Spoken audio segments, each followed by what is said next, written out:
Hello to all of you unconventional conventionists. Welcome back to Talkie. It's a Rocky Horror podcast where we talk about anything and everything Rocky Horror related. My name is John.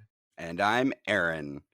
And joining us on air this week, we've got Arthur Laurie from the RKO Army, the Tesseract Players of Boston, and the Full Body Cast. Hi, Arthur. Hello. Arthur, you have been in this community forever, and you have done so much. I'm sure we could spend literal hours discussing all of your accomplishments. But for our listeners who may not be in the know, could you tell us a really brief little overview about yourself and your time doing Rocky? All right. Well, I started Shadowcasting in 1979. Back then, they called it blocking the screen.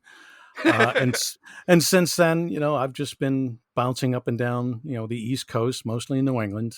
It's a short story, but a lot of layers. Awesome. Thank you so much for joining us today. We are so excited to have you here on air with us. Well, thank you. And now, before we get started with the show, we'd like to take a moment and ask each other, how was your week? Did you get up to anything fun? Hell yeah. So Meg and I actually went and saw this really weird show the other night. We went out to Brooklyn, and at this club, we saw Ketamine the Musical. Now, This sounds extremely up your alley. it was very weird. It was at House of Yes out in Brooklyn, and if anybody knows this venue, like they have a ton of like acrobatic stuff going on there. They had like silk aerial artists and like all sorts of crazy shit that they put into this.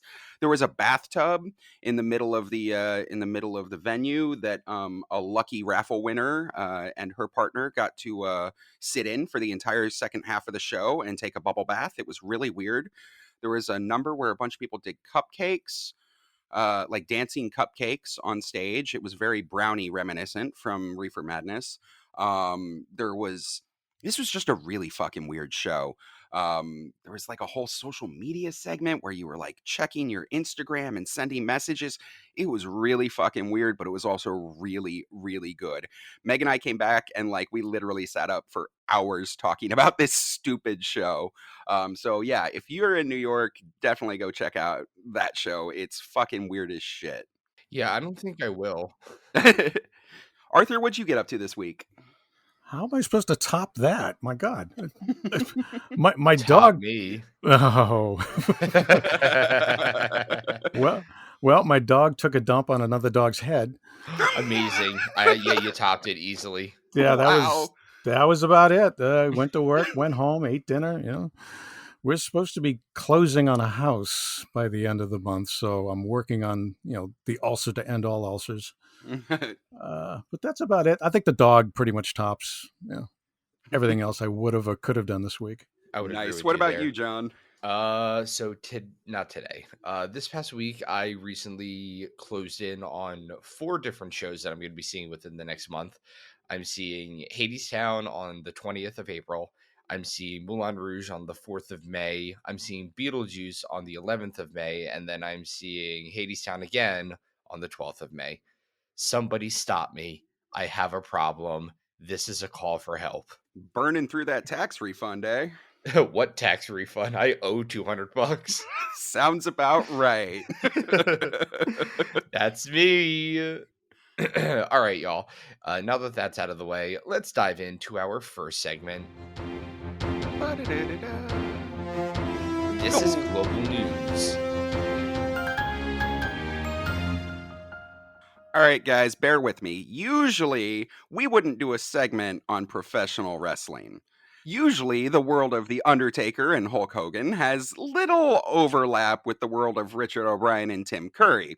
Unless you're in a conversation with Eric Garmett or Arturo. Shout out to the resident Rocky wrestlers. We love you guys.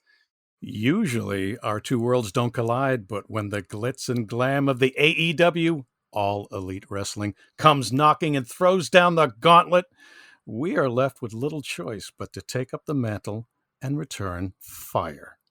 Last week, April 13th, which was AEW's Wednesday night AEW Dynamite, featured a painted in makeup, cursing Irish gremlin, I think? No joke. His name is Danhausen, and he's some sort of Irish warlock, we want to say. He's painted in with white face makeup with black circles around his eyes and mouth. And at AEW Dynamite, he gets called out. Well, someone gets called out. I don't follow wrestling. The hometown hero is called up to the ring, and Danhausen comes up. He steps into the ring. Well, this guy, Danhausen, possibly due to the face makeup and possibly because of the large black cloth 1 foot short of a kimono he's wearing, he gets called out by the announcer and told, "Hey, this ain't the Rocky Horror Picture Show convention, dude." Now, we could take this moment to slander the good people of AEW and tell you, yeah, that isn't the Rocky Horror Picture Show convention. Our conventions tend to be a lot more fun and involve a lot less clothing and grandstanding and a lot more boobies, but that's not what we're going to do here. You see, watching this video, the whole video, up to Danhausen coming into the ring and afterwards, we kind of realize something. The worlds of professional wrestling and Rocky Horror are not so different. I mean, right off the bat, the amount of spandex and makeup across both fields is alarmingly similar. They might not be jumping around in corsets, but we're all walking around in sparkly booty shorts that I know we all bought from the same 4 Amazon storefronts. And that's not all. If you thought Rocky Horror was dramatic with overacting and backstage divas, holy shit, you would not believe the similarities between Rocky and professional wrestling. So Danhausen comes out. Immediately, one of the wrestlers tells Danhausen he's weird and isn't welcome. And then, out of nowhere, he makes one of his fellow wrestlers drop and give him 10 push ups. Just on the suspicion that this wrestler had been talking to Danhausen. I don't know why that would happen, but you gotta understand, shows of physical force and awkward public domination absolutely screams Rocky Horror. But that's not it. Not by a long shot. Now, you might be asking yourself, where's the showmanship, the lights, and the sparkle? It's right here. So apparently, our gothly dressed Irish curse casting warlock doesn't like being slighted as he just was. So he then begins to threaten this businessman who happens to be in the ring. He tells the businessman he needs to hand over his suit and shoes or else he'll cast a curse on him. He wants his costume. Maybe it's more screen accurate, who knows? Obviously. Now you can imagine what happens next. Danhausen wordlessly curses the man, noiselessly pointing his fingers a variety of lengths away from the businessman until, eventually, the businessman grabs his heart and sort of runs around the ring until one of the other wrestlers begs Danhausen to break the curse. Danhausen, after almost no prodding, gives in and, in an annoyed fashion, flicks his wrist at the businessman and says, "All right, he's uncursed. Oh my god." With such a sense of disdain, he seems better suited to being a perturbed director yelling at his cast, yet again, about how you need to put your props away after each show, more so than being an Irish warlock casting some wordless curses on a wrestling businessman. But that's not all, because after it becomes obvious that Danhausen is not, in fact, the wrestler that he was meant to be called into the ring, the announcer gets his act together and riles the crowd up to call the right wrestler on stage, Ricky Starks. And this really is the climax of the Rocky activity for the night because first, Starks gets called into the ring and he comes out to little fanfare. He's like dressed in a hoodie, the music is low, and he comes out, looks at the audience, and waves his hand in a little "this ain't it" sort of gesture. And just as quickly as he came in, he turns around and leaves. Crowd is upset, and the announcer riles them up again. And finally, he calls the New Orleans hometown guy back out. But this time, Ricky Starks comes back out to much more fanfare in a complete costume change. Gone is the hoodie and the mesh white outfit. Now he's in clean white booty shorts, lace-up boots, and nothing else. Sound familiar? He may as well have been in a Labor Day Rocky Horror costume. What could be more Rocky Horror than a quick change followed by roaring applause, where you come back out in a much skimpier outfit, and they think we're fringe? But guess what? That's just the fucking introduction for Ricky Starks. Starks has about 10 more minutes of action where one of his nemesis comes out. They trade insults for a few minutes, and he, a wrestler named Platinum Max, gets into the ring to challenge Starks and everyone from Donhausen to the businessman, and he even challenges the announcers. Everyone absolutely gang fucks this dude. There is no attempt to make it a fair fight. Max gets in the ring, stares down the businessman, and gets sucker punched by some dude he wasn't watching. Then everybody basically just kind of takes turns tackling him.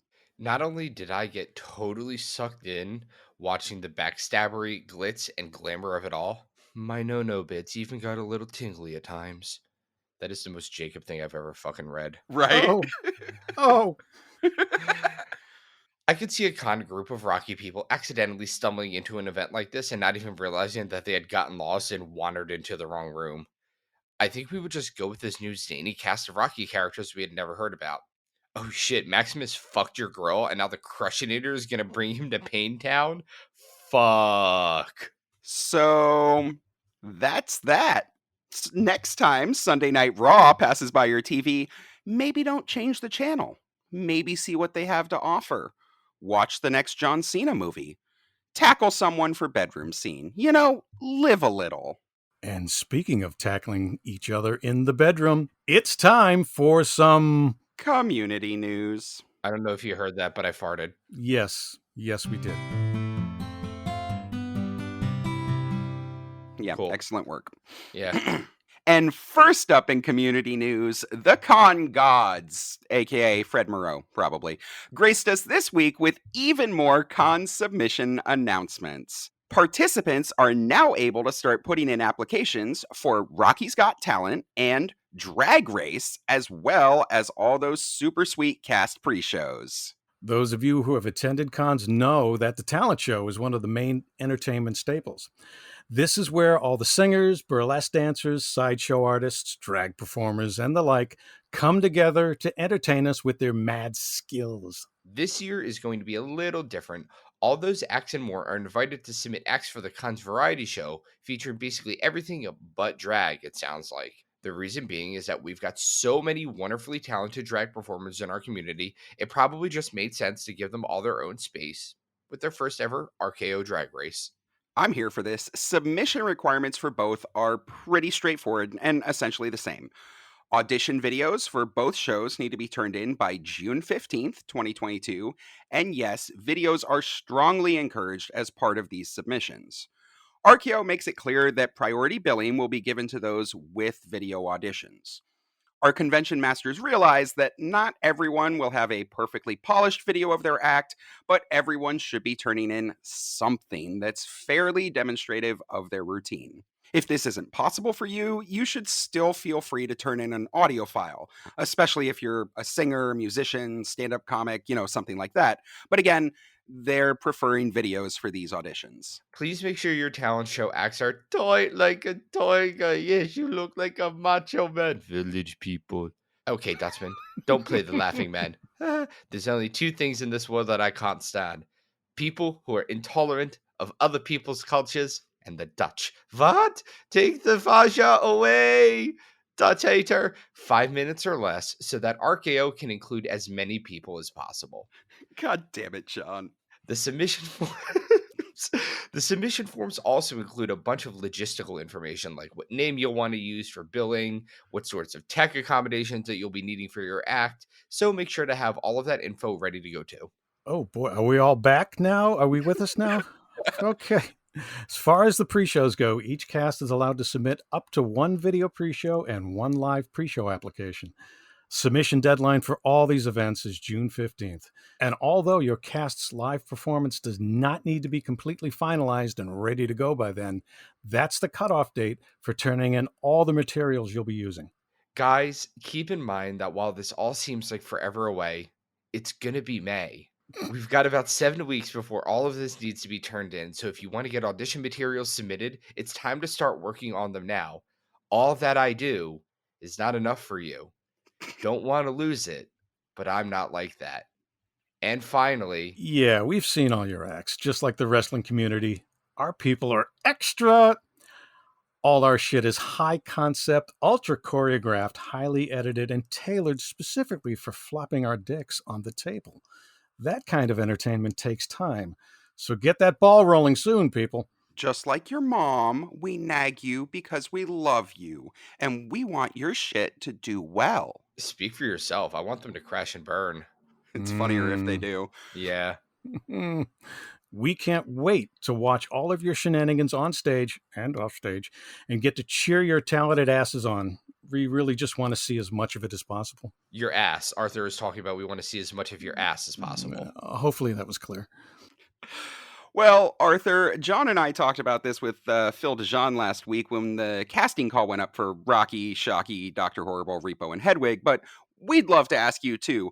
Are you going to be submitting any auditions for con events? Oh, unfortunately not. And the basic reason for that is the con is local to me, so I'd rather see other people take the slots and because they're traveling far and maybe they didn't get a chance to perform at a convention. It just opens things up, ever so slightly. And of course, all this info plus everything else about the con, buying the tickets, the hotel deets, show audition information, and lots more can be found on the convention website, rkocon.com, which we will have linked for you in our show notes if for some reason you don't know it. And if you're looking to go hands-free at con, or anywhere really, club nights, any sort of parades that might be coming up in the next few months, I can't think of any off the top of my head, but some of you might. It's very straight of you. Well, straight to the point. VampireFreaks.com has just released a brand new Rocky Horror themed backpack so that all our little sweet transvestites out there can rep our favorite movie while keeping their hands free to time warp. Vampire Freaks sells goth merch for the spookily inclined. They started off as a clothing brand, but have since branched out and now carry a really wide array of clothing, shoes, accessories, makeups, and housewares. They're kind of like a TJ Maxx for goth millennials. You can get your spooky clothes and furnish your spooky home in a tasteful yet budget-friendly way. And one of the great items that the site recently dropped is this adorable and officially licensed heart-shaped Rocky backpack. The bag is made of black vegan vinyl with a blood red trim and a spoopy spiderweb pattern lining. It's got a few interior pouches, much like me, in addition to the main compartment. So you'll have separate pockets to keep your keys, water bottle, emergency sewing kit, emergency changes of underwear, pound and a half of emergency glitter, emergency roll of condoms, 4 emergency fishnets, and emergency Malore minis in case you happen to come across anyone you hate but also want to do shots with. That's some very specific emergency equipment, John. You find me a Rocky person who hasn't packed that exact list of shit at some time, and I'll show you a liar. This backpack is really cute and retails on Vampire Freaks for the low price of $61.99 plus shipping. Only 1/48th of a Frank jacket and infinitely more useful. I'm not sure about that, but if you're interested in checking it out, we've got it linked for you, in our show notes. Last up on community news, or should I say community news? Early Sunday morning, just a few hours before we started our recording, Jim Cosmo Hetzer got all literary with us with this announcement he posted on Facebook. So the announcement reads, so I guess it is time for the official announcement. There is a new Rocky Horror book coming out in time for the 50th anniversary of the Rocky Horror Picture Show. The new book will focus primarily on the casts and fans. It will contain pictures and stories from casts around the world. The new book has the tentative name of 50 Years of Rocky Horror by Jim Hetzer. It will be published by Asylum Publishing, the same people who put out the Audience Participation Guide and Creatures of the Night 1 and 2. I'm very proud to be working with such a great company again. I will be reaching out to the people for ideas and content very soon. I'm hoping to get articles from people telling stories about things that happened at their shows or conventions. That type of thing. This will be fun. Hell yeah, it will, Jim. This new book sounds amazing. We've got so many great books lined up to be published in anticipation of the 50th anniversary, but I'm especially excited about this one, particularly because it's taking a look at the community in specific, right? We've all got bookshelves lined with, I have a bookshelf lined with stuff, that is about the history of the show and just the celebrities and all that. There's only a few books that take a really deep dive into the community, and I'm here for another one. Like, this sounds fantastic and exactly up my alley. Arthur, how about you? Like, are you a Rocky book guy? Do you have any thoughts on this one? Any favorite Rocky books? Well, I only own two. I own the first picture book because that's the only way we found out really anything about the movie because, pre-internet. And Creatures of the Night too because I got a photo in it. Yeah, you But do. yeah, I do. But I was really excited when I saw this about the same time, and there really needs to be an update on things that have happened since these books are kind of dated. I mean, they're good. I mean, they've got some good information and got some good stories, but we really need to update because a lot's gone on since these books came out. Oh yeah, Creatures 2 wraps up in like 1995, 96, somewhere in there. So there's a good 3 decades that hasn't really been covered yet. Hey, Aaron, buddy. I can't read, but even I'm pretty pumped to be able to hear some of the cool stories that are sure to be included in this book. You're gonna read it to me if I come over to your house, right? Aw, of course I will, dude. Thanks, homie. Oh, I'm loving this all non-toxic masculinity here, guys. Let's bring all this positive vibage into our next segment. I've been waiting, guys. It's AAAQ time. That's AAA Qua Superior Automotive Service with a quack. For fuck's sake, AAAQ. Can we just get over the goddamn acronym? It's just a historical segment. It's Ken Burns, man. But it's the shtick. Everyone needs a shtick. Yeah, I love my stick too, buddy, but come on, man. Call a spade a spade. Whoa, whoa, whoa. Not cool, man. Come on. You really need to be careful about saying things like that, John. Remember, nothing ever goes away on the internet. What? I'm saying you don't want to get canceled, John. All right, that's not even remotely. Oh, ho, ho, ho, ho, ho, ho. Is that so? Mr. Arthur Laurie. John is obviously safe from getting canceled. After all, he is a Twitch streamer. But I don't know if you are aware of the door that you just opened. You unlock this door with the key of imagination. Beyond it is another dimension. A dimension of sound, a dimension of sight, a dimension of mind. You're moving into a land of both shadow and substance, of things and ideas. You've just crossed over into the Rocky Cancellation Zone.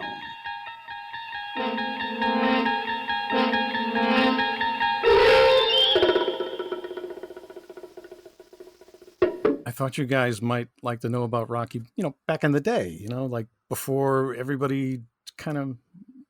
What? This is what you thought, Mr. Arthur Laurie. But you have been around this shindig long enough to know there is no forgetting, and the internet never forgets. Is it not true that on the night of March 16th, 1994, at approximately 10:48 p.m. and 32 seconds, you posted to the alt.cult-movies.rocky horror news group that, quote, Boston is checking in, took a while to figure out how this internet stuff works, end quote. What? Maybe. 30 years ago, man. Aha! See, this is it. Your nightmare, Mr. Arthur Laurie, longest running Shadowcaster in all of Rocky Horror, that one day it would be discovered that you didn't know how the internet worked.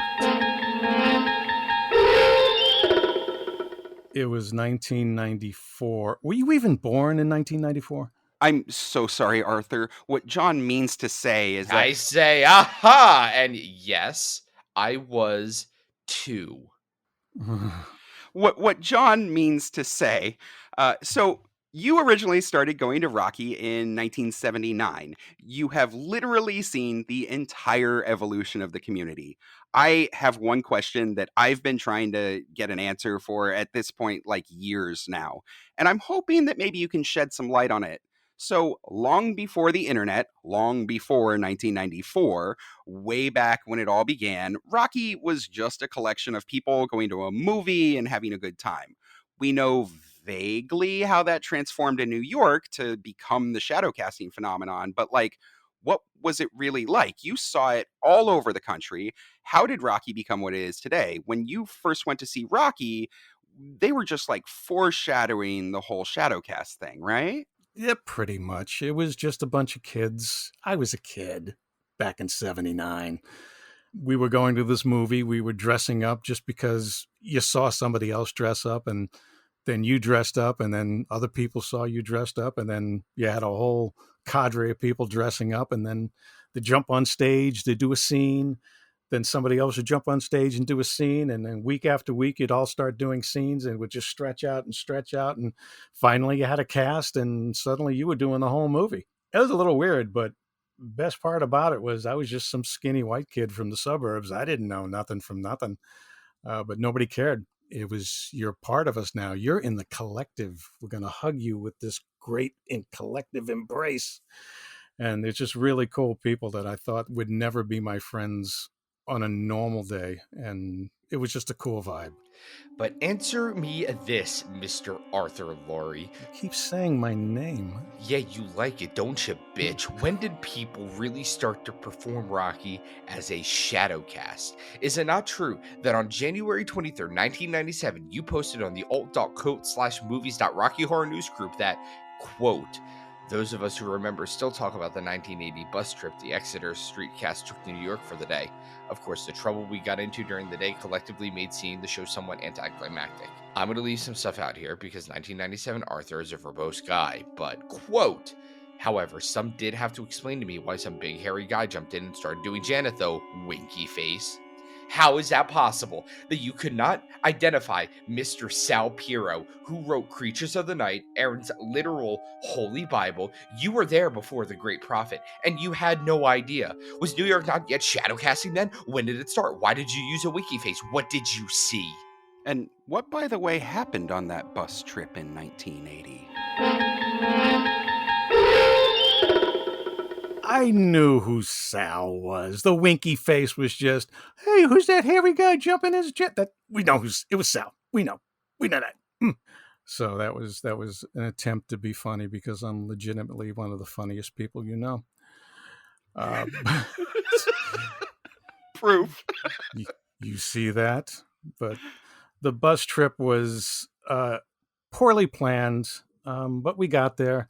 The cast couldn't have been nicer to us. They kind of slid us in the side door, and I wasn't much of a drug doer, but I got introduced to the concept of nitrous oxide, and not just a little whippet or a sniff in a balloon. There was a tank. It was from a dentist office on the goddamn bus, and so I remember most of the trip. Let's just put it that way. Well, you were traveling all over the country around that time, right? You were in New York, Virginia, Florida. Like, what were some of the stuff you noticed going from place to place? Was the show really different wherever you went? It really wasn't. Like, I came down when I joined the Navy. I started doing the show in Virginia, and really all people were they were hungry for information. Like, well, what do you guys do, or what callbacks do you know, or how do you do this scene? They were just like pumping me for information, and everybody just wanted to know how everybody else did things, and you just sort of refined how you did the show. And it wasn't in the early days, people were really snippy of like, well, how is their costume? Is that screen accurate? But as we started getting into the 80s and whatnot, it was more of a like, well, how do you do it? How is this done? Well, how can we do this a little better? We went away from being catty little bitches to, we all want to do a show. We're all starting to come into this community where we all, we belong to each other. We are all part of a collective, and it's the best way I can phrase it, this collective. It felt nice. And if you went to another city and found somebody, that did the show or was with the show, you automatically had a connection. So it was more of, making connections state to state about that time. Oh, that's fantastic. I mean, that's the foundations of everything that it is built towards for the last, 50 years almost at this point. But were there any like hot button issues back then? Like, you saw so many things. Like, what was the like craziest, most impressive thing from way back when? Like, was there anybody out there who was just such a huge community presence? I think it was mostly Sal because he ran the fan club. And really the only communication we had was like the fan magazines, and usually highlighted other casts or other performers. But New York got a lot of press because, I mean, they were, the base of the fan club. few names popped up here and there. I know like Dory Hartley used to have a lot of good write-ups. I never saw her in person. I've seen a couple of videos. I've seen a couple of stills, and she was amazing. But never got to saw her in person. But it was really limited, like I said, because it was pre-internet, and we all depended on the magazines that came out, and they were usually coming out of the fan club, and they were a little one-sided because they were writing about the home base, and occasionally you'd hear about other casts. But that's where we got most of our news from.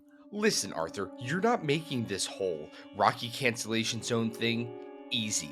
That was just a great fucking story, but I think I've got you on this one. You absolutely cannot deny that on July 9th, 1996, you posted on the alt.cult/movies.rocky horror news group that, quote, I am attempting to contact a former cast member I performed with at the Exeter Street Theater in Boston around 1979. The word is, the first print the theater received during its initial run had the Brad Riff buttfuck scene in it. One of the cells was a picture of Brad on all fours in his blue robe. I can have it scanned into a GIF or a JPEG and posted because I'm sure that many would be interested in this piece of Rocky history. Where's the GIF, Laurie? Yeah, where's the GIF, Laurie? Sorry. What we mean is, we clearly proved last April 1st that the Brad Riff buttfuck scene was absolutely 100% real. Barry Bostwick even sent us a very nice video. So, why did it take so long for the truth to be revealed? Why were you hiding it all of those years? What was more important back then than this critical piece of cinematic history? Oh, well, some would say nothing, but when what we were, especially when the VA video, God, I haven't seen a videotape in how long. We had heard rumors that there were parts of the movie that they filmed that they never put on tape, or they sort of dumped. Once in a while was the big talk, and again, communication was limited, so you had to just trust what the magazines were telling you. There was a copy of Once in a While. It was shot, but just never shown, and it was coming. And I think it was, somebody correct me, the 15th or the 20th that they put out the tape of the DVD with that on that. Mm-hmm. That was a big deal, and and it was one of those little tidbits of like, there's some unedited, there's some never seen footage. Here's a little taste. Here's a little taste. And I'm sure there's more out there, but I'm down for seeing anything like backstage photos and audio clips and especially stuff like that. It's just amazing. Yeah, it's fantastic that more of that stuff has filtered out over the years. Like, and even just a couple months ago, we saw some of the footage from the BBC that came out that was like the remastered behind the scenes kind of stuff. That like I combed through it and I was like, oh, this 20 frames has never been seen before, kind of thing.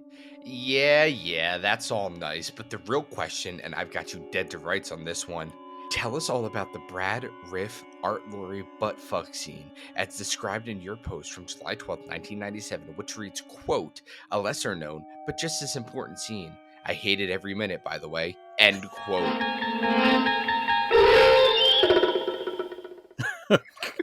Come on.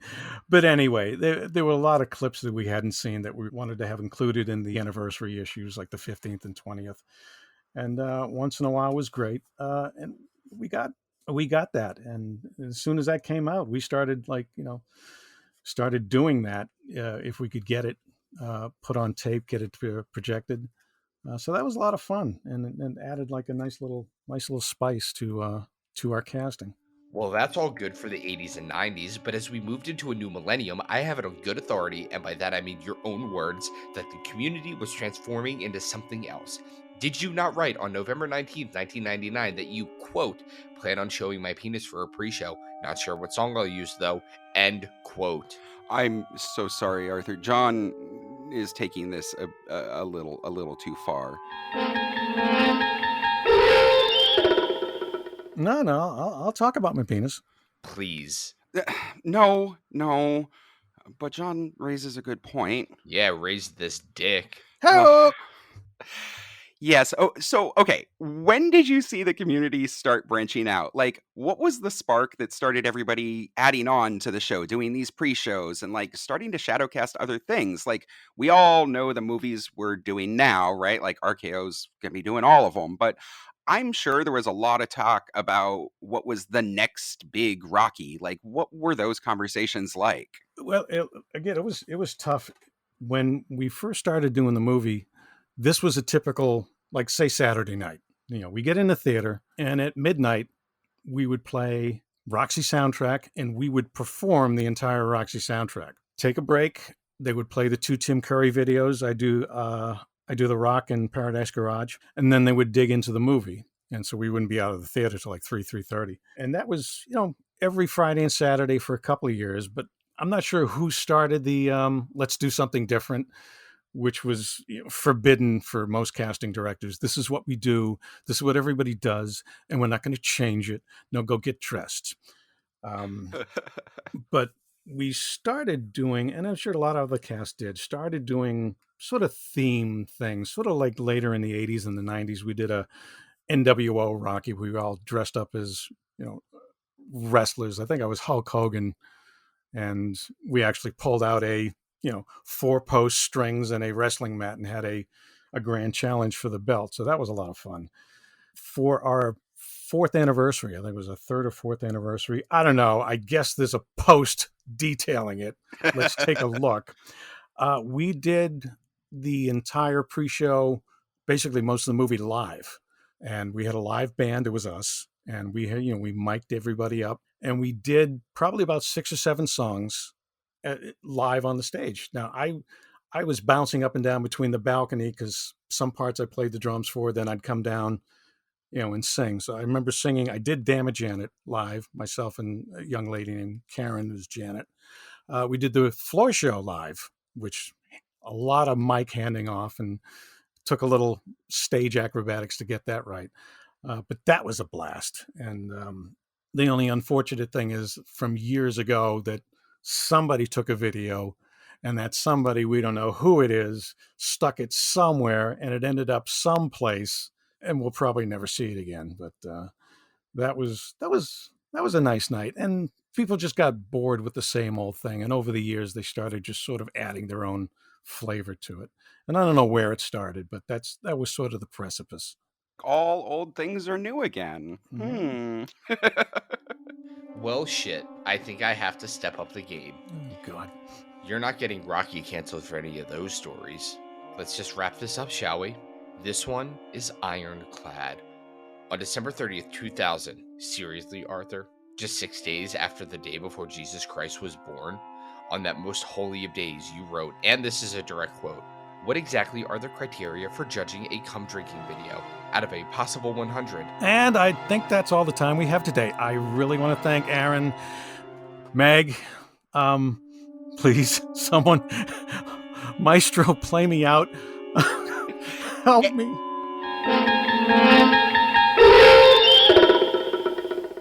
And that's our show. We want to thank our writer Jacob and our editor Aaron from Tennessee. This show wouldn't be nearly as possible without you both. And of course, a big thank you to Arthur. Thank you so much for coming on today. Oh, thank you for having me. This was a blast. If anyone has a question that they'd like us to answer on air for ACK segment, if you want to ask us the criteria for judging a cum drinking video, some community news that they'd like us to talk about, or even a cool story to share with the community, we would love to include it on our show. Just go to our website, rockytalkiepodcast.com, and fill out our contact form to tell us about it. If you're enjoying Rocky Talkie, please help us out by rating, reviewing, and subscribing to the show. It makes the podcast more accessible to new listeners, which really helps us grow the show. And if you want even more Rocky Talkie content, check out the show on Facebook, YouTube, Instagram, and TikTok, all at Rocky Talkie Podcast. We'll talk to you next week. Bye. Bye.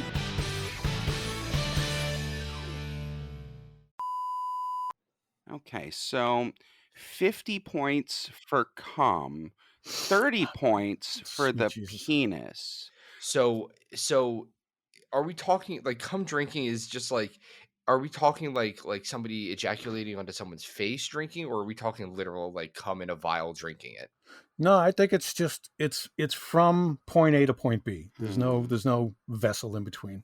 Got it. The Okay. title of the thread is Shuttle-Japan cum drinking video. I can actually go back. We have something here from Steve Van Meter. Let's see what he said. Please make sure that your talent show acts are toy like a tiger. Yes, you look like a macho man. Yes, Walter Matthau. Is it Walter Matthau? Hold on. Hold on. I need to oh no, it's Village People. Guys, keep in mind that while this all seems like forever away, it's almost May. Really, Meg? You missed it. Guys, keep in mind that while this all seems like forever away, it's gonna be May. We've got about 7 weeks before all of this needs to be turned in, so if you want to get audition materials submitted, it's time to start working on them now. All that I do is not enough for you. Don't want to lose it, but I'm not like that. And finally, Yeah, we've. I don't remember the last part. I don't. You could just cut it where I said "and finally." So your signature says quality brand and associated services since 1979. What are those other associated services? Is it cum drinking one of them? Well, clearly grading cum drinking. Yeah, I mean, look at that. That's an amazing chart. Come on.